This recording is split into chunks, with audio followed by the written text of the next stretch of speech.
Tenan. Duk Niken. Oh, wis suwe sing arep-arep yai mriki. Heeh.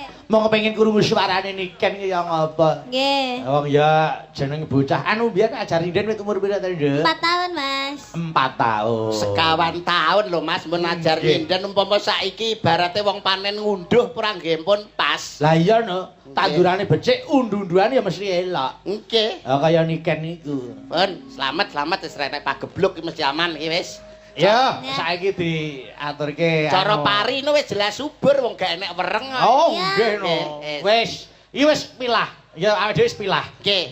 Nyambut gawe endi sing nyambut gawe ning panggung, sing ora sing nyambut gawe ning panggung, mulih nampa amplop wis alhamdulillah. Alhamdulillah. Mergo ketok gaweane. Nyambut gawe. Nyambut gawe. Dene sing nang ngisor kok ora gelem nyambut gawe, nampa amplop, ora mungkin nampa amplop. Lho, malah diparingi bucare.